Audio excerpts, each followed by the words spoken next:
I'm Leslie. I'm Shelly. And we are Sisters in Ebert. Welcome back for another Movie Monday. Coming to America. So that's not really the song. It is not. They missed an opportunity. 1988. Eddie Murphy. Eddie Murphy playing every role. Yeah, it was so funny. I meant to write down Arsenio Hall. Arsenio Hall too. Yes. Mm-hmm. And the rest. This is a summer movies movie. It is. Ding.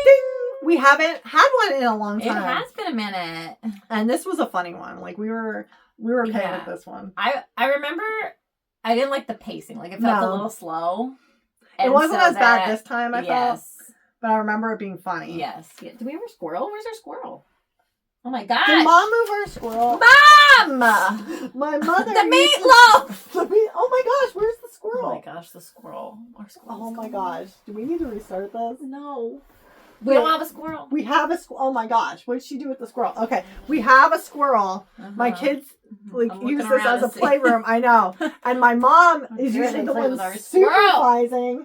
Okay, well. My mom's usually the one supervising them in here. Oh my gosh. It's gone. Where could it have gone? I feel like I moved it recently because they were playing with it. I'm like, no. We're not playing with it. Well, I don't see it on any of the shelves in this room. It would have been in here. Like, I put it higher up, I think. Okay, well, today... Oh, we can't use that. That's poop. We can't use poop. A shark. This is... That's not our squirrel. Well, what do you want to do? Just not have a squirrel visual, because we'll find it. We'll find it. Will the squirrel be back? What the heck? Kids. Oh my gosh, I'm so sorry. I feel terrible. That's all right. So anyway, we usually have a squirrel. Well, I'll put a clip art here. A graphic. Here's a squirrel. I'm squeezing it. And there it is. Okay. So this squirrel that we have in our hands right now. This represents our summer of movies. We have a squirrel rating. Attention span. I'm coming apart of the seams right now. No, I can tell. Okay, so when we were kids and Dad showed us all these movies in the summer of movies, we sometimes would get distracted. As in, we didn't like the movie. We were embarrassed by the movie. There were some adult themes. Yeah, things we weren't understanding. Just bored, whatever it may be. Yeah. Sometimes even like gory. I don't know, Anyway. So we'd be watching the movie over here, but then this way in the room, you would be able to look out our glass sliding door to the backyard. The wooded backyard where there's full of squirrels. Abundant squirrels because my dad feeds everything. Yes. So we would end up watching the squirrels. So if we give a movie a high squirrel rating, that means that we were bored as heck. We hated it. Yes. So at the end of this, we will go through our squirrel rating. Then, as children and now. Well, children. We were preteens. No, I was a teen. I was a preteen. You were a teen. Yeah. I think I was 12, right? You were older than that. I think I was like, first summer. I think I was like 14 or 15. So yeah. I would be 12. We're 2.5 years apart. Yeah. Okay. I think you're so smart. Coming to America. You are done by the squirrel. I am really upset about this. I can tell. Okay. I found this squirrel specifically for this channel, and I was very excited when I found the squirrel. It's our mascot. It's okay. It's all right. We'll find it. So we open to a song similar to The Lion Sleeps Tonight. Over it. Yeah, it sounded like I was like, it's not starting. It's not going into the chorus. But over the African landscape to a large castle as Prince is woken to gentle live orchestra and three handmaids along with a male servant who wishes him a happy birthday. Ah, yes, it is my birthday. This is Eddie Murphy. Yes. Who's the prince. Yeah, Prince is 21 and not even allowed to use the toilet or bathe without people doing tasks for him. Can we talk about when he said, it's his 21st birthday? I thought he said 41st. Oh. And I was like, oh my gosh, he does look 41. And then I pieced it together that it was 21. Oh, Shelly. You forget this is the 80s. I know. Everybody looked like they were 40. And he had a mustache. So he did. The mustache really threw me off. Yeah. You grew a mustache, son. He's had it for 3 years. The handmaids drop flower petals ahead of him everywhere he goes, and a servant, Omar, asks if he is excited to meet his wife that day for an arranged marriage. His parents know, but his dad's, the king is James Earl Jones. Yes. I did forget that, yes. The parents know something is bothering their son, whose name is Akeem, And the king gets up to walk and sit closer, Akeem gets up to sit closer to his parents and talk to them at this They're huge across table. the table. Yeah. Bigger than the biggest boardroom you've ever seen. They can't even see each other. It's so far away. And Akeem wants to care for himself and select his own wife. He's like, bathe myself. Well, I don't mind the bathing so much, but yeah, they show that part too. The royal bather. The royal is clean. I think you would say that. I don't know. The royal penis is clean. Simi comes for Akeem's daily workout and sucks up immensely to the queen. And Akeem wants more than a beautiful fool in his wife. I was trying to figure out. Simi is Arsenio Hall. No, I know. Okay. Is he a friend? He's not royal. No, he's like a friend-ish, but you can definitely tell he's on the payroll. He's like the trainer or something. Okay. That's what I thought. He was just a friend. Maybe and then it as is time went on, it seemed like he was maybe a servant. Well, maybe he is just a friend, and they just sent him along. That's what I thought. They just that's his job, is to keep an eye on him when they're. Maybe, yeah, I guess. I don't know. Okay, so Akeem meets his future bride in a large spectacle that night, and after she's something. Yeah, after she's beautiful, but she is, but she's a robot. A big dog. Ruff, ruff. She will do anything you tell her to do. And after a ballad by Omar, and Akeem immediately asks to speak to the girl alone for a moment, and the girl confirms she has been trained since birth to do whatever the prince wants her and has no opinions of her own. Well, what do you like to do for fun? Whatever you like to do. What's your favorite food? Whatever your favorite food is. Akeem goes for a stroll with his father and wants to see the world before he marries. Ah, yes, you can sow your wild oats. Or your royal oats. Your royal oats. The king agrees Akeem may travel for 40 days to sow his royal oats and then will marry Amani, during which time Akeem also wants to find his bride and will go to America to do so. They choose to go to Queens for this task. That's where you find a queen. And Akeem wants no one that they meet on the trip to know he's royalty. Simi and Akeem asked to go to the most common part of Queens after being urged by the cab driver to go to Manhattan, as they look very wealthy. Once dropped off, the men go to the barber shop filled with Arsenio Halls and Eddie Murphys and rent the room above.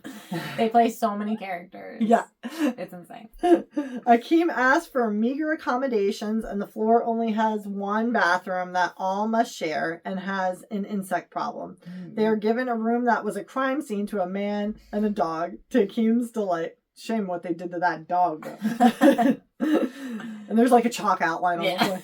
Akeem and Simi find their luggage has been stolen and decide to dress as real New Yorkers now, and see a commercial for Soul Glow, making Akeem want to change his hair. I can't think of the song that was Soul Glow. Yeah.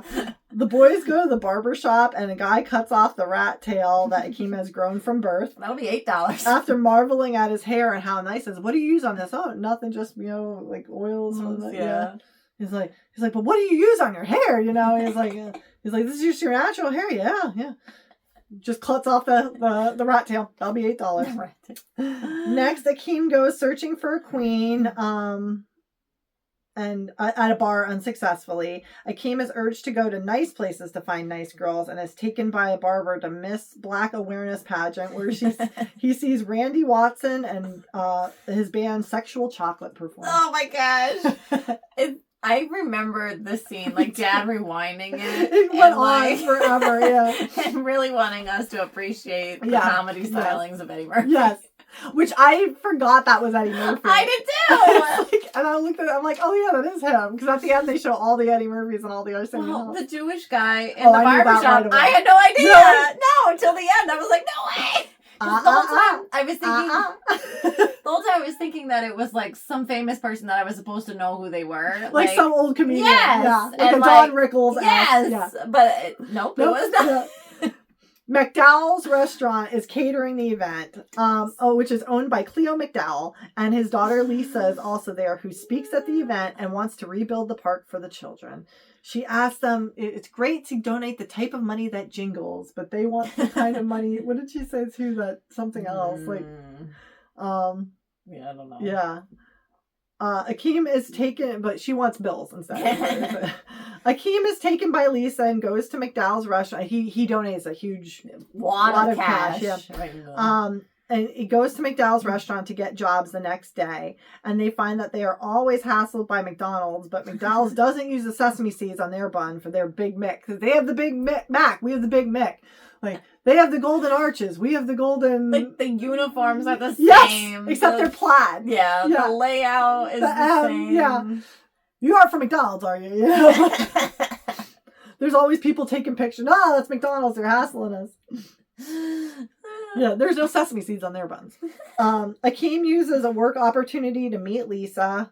Daryl arrives to the McDowells to see Lisa, who he dates as the heir to the Soul Glow fortune. Lisa asks Daryl about the large amount of cash in the collection baskets at the rally, and Daryl takes credit for Akeem's generous donation. She's like, I thought it was you. He's like, yep. You got me. Louis Anderson laments that only rich guys that only rich guys get the girls in America at McDowell's to Akeem. That night, go ahead. You were saying that? Okay. Mm-hmm. That night, a delivery is made to Lisa's house of an expensive pair of earrings from an admirer, not Daryl. Simi wants to go home and mentions he wants Akeem to tell her he sent the $500,000 earrings in 1988 so they can leave. Lisa invites Akeem to the basketball game the next day as her sister Patrice's date, who is very forward on the date. Hand stuff. She's getting hands in there. Daryl is very aggressive towards Akeem, and in the bathroom line, Akeem is recognized by stadium workers who ask for a picture with him and fawns all over him. I can't believe it's you! I will never forget this. This is the best day of my life. Akeem plays it off to Lisa with a lame excuse of, I met him in the bathroom. Yeah. Daryl wants Lisa to quit her job at McDowell's, which is robbed by Stax Edwards. Samuel L. Jackson. This is his first movie. The same outfit he always wears. Yeah. Well, as soon as he said his MFer to my husband was walking past and he's like, "Is that Samuel L. Jackson?" Because he's only one person says that, and it's taken down by Akeem with a mop handle, which is similar to what they were fighting with in his, how they exercise. It's like self-defense combat though. Yeah. Akeem and Simi are invited to McDowell's house as a thank you, and he uses them as parking attendants and a bar back, like a bartender, after thinking they were invited as equals to the party. Daryl makes an excuse to Akeem for not helping with taking down the robber, and Daryl's whole family has the same Jerry curls, as he does. Yeah, the Soul Glow. Yeah. And they stand up on the couch. There's grease stains. From the Soul Glow. Stains from their 3 heads. It's like Grandma, Mom, Dad, and Daryl. Yeah. That night, McDowell announces the engagement of Lisa to Daryl, but Lisa does not look happy and speaks to Daryl angrily since she was unaware of the engagement.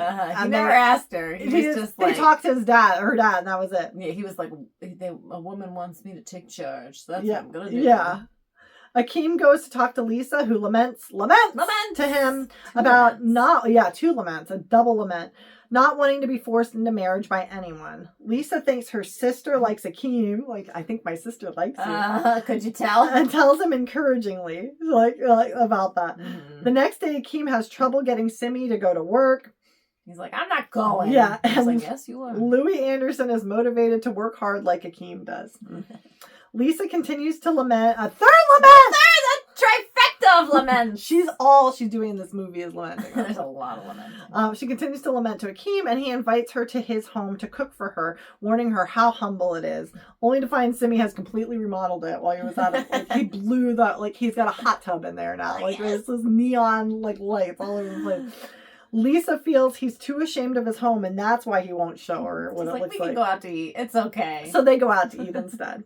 And that evening, Akeem gives Randolph and Mortimer, homeless men, his pocket change. And they're back! We're back! Back! What'd they give you? We're back. From Trading Places! That was 83? I think. 84, I think. I want to say 84. Okay. I don't know. Maybe it's 83. I think 83. It's sticking in my head for some reason. At dinner, the homeless guys come and thank Akeem personally, and Lisa marvels at Akeem's inner regal light that he has. Lisa remarks about not worrying about money, and if she wanted a wealthy guy, she'd be with Daryl. They dance, and Akeem reveals he's not interested in Patrice or Daryl kissing Lisa. Simi writes to the king asking for $1 million. Well, first it was $500,000. And you think that's enough? The girl's like, the girl at the wiring counter. Yeah, she's like, $500,000. He's like, do you not think that that's enough? Why not go for $1 million? Yeah, might as well. You don't think that's too much? Nah. She's mocked by the lady sending the wire. Because he's sending it to an African prince. Like, he's asking an African prince to send him money. Like, or an African king to send him money.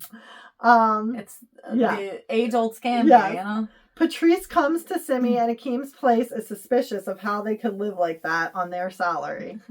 And is there when Akeem gets home, as Simi told her everything, that Simi is really a prince in Zamunda, and Akeem is his servant.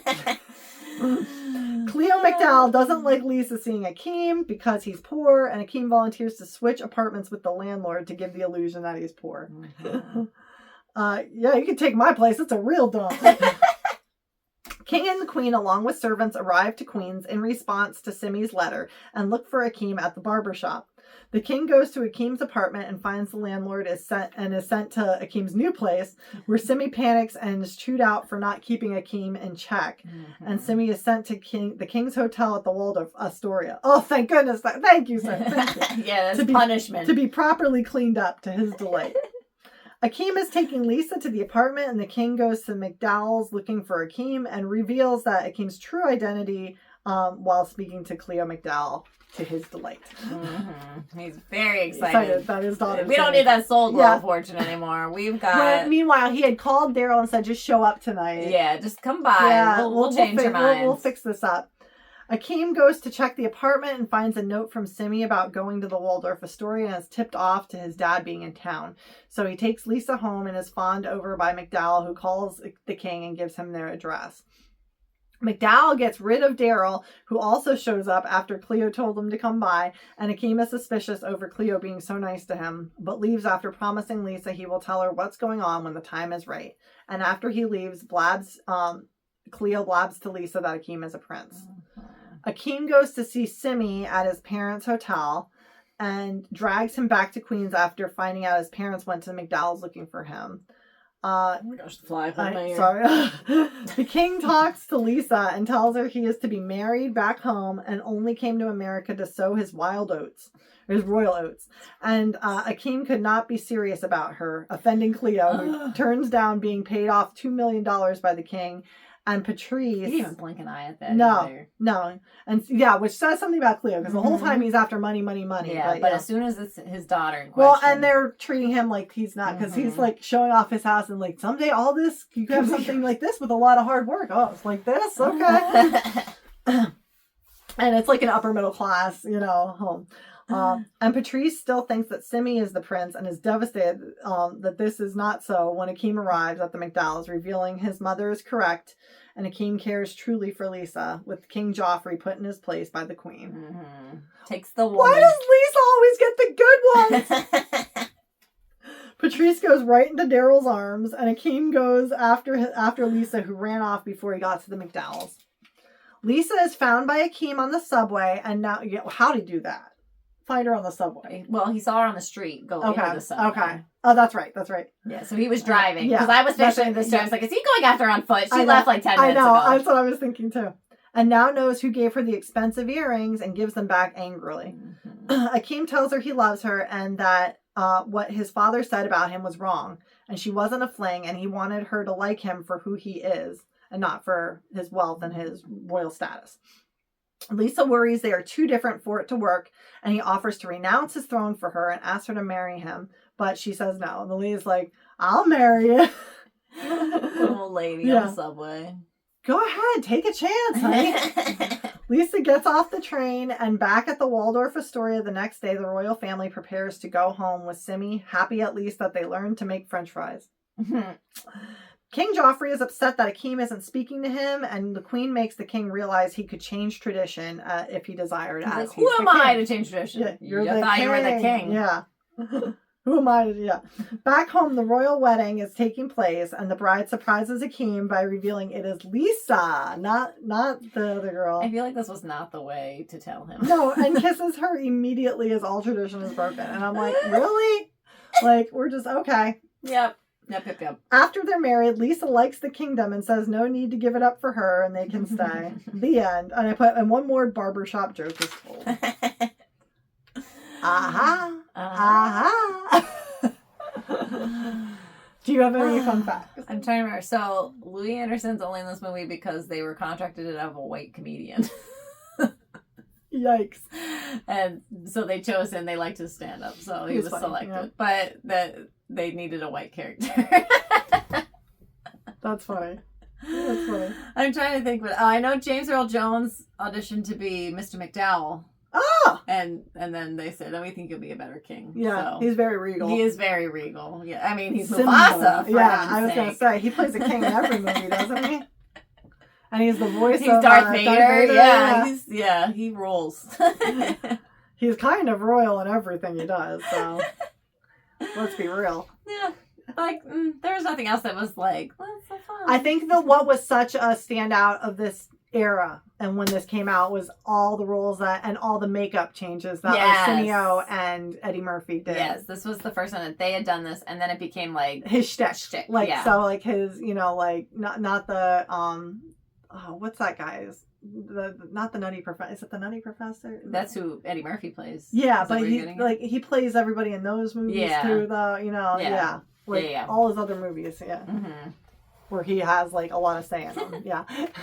Eddie Murphy, I feel like this is a perfect character for him. I do too. I just feel like this is his personality. Well, this is like his era. Like he was king of the era. Yes. So. Yeah. This is he's good. Everything he touched turned to gold.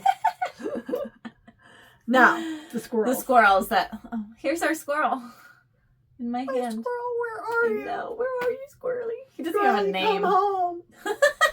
Okay, so as kids, I think it was fairly high for me. I think so. The pacing is slower because even at moments here, I was like, okay, we can speed this up a little bit. Well, yeah, I noticed there was times I could relax a little writing. That is a thing. Fun fact: when they put it out on DVD, somebody, I don't know if it was the director or somebody, was like, "Can we please do a director's cut to speed it up a little?" And they're like, "No, good. It was successful for what it was." Yeah. So yes, but anyway, so I think good. The pacing is a little slow at times, but it is an overall funny comedy. I wish I had a McDowell shirt. I know. They sell them. I've seen them places. But so it was probably like. Maybe a 5, like a 10 on a scale of 1 to 10. Because I still did find it amusing. Yes. I could have done without the multiple rewinds to let us get the joke. Sorry, Dad. To hear the joke again. And again. And again. We didn't quite laugh hard enough the first time. Let's try that again, girls. We didn't give the reaction that was desired. But now I'd say 2. Yeah. If that. One, maybe. Again, just occasional pacing. Yeah. Yes. And that was it. And you know what? Mm-hmm. It's fine. I think we're all a little broken from this era of quick. Yeah. It's fine. It's just, it's a funny movie. Yeah, it really is. And it's great for its time and it holds up. It does hold up. Yes. Yeah. Nothing's getting canceled. No, absolutely not. Even Whiteface. Whiteface. Because it was like payback to he did it because Jewish people would traditionally do blackface. Yeah, blackface things too. So that's why he did a Jewish character, and they modeled off somebody else in the movie or behind the scenes in the movie off of his father because he's Jewish. So they're he consulted with him. So it was, and he's always telling these jokes. Yeah, so the old man in the barber shop. The barbershop is great. It is great. It's a great little breakup of the whole. Yeah. Yeah, if you didn't have that, the movie would be really quick. Yeah. That they needed something. Something to slow it down, yeah. But we thank you for joining us here at Sisters in Ebert. If you look below in the description of this video, you'll see links to our social media. We are at Sisters in Ebert on Facebook and Instagram. Please follow, subscribe, and comment. We really appreciate all the support. If you could share the video, that would also help us in the algorithm to hopefully get seen by more faces and get more views. And that will help grow the channel, and we'd really appreciate it. But we thank you for joining us on this Summer of Movies Delight, and we'll see you next week at the movies.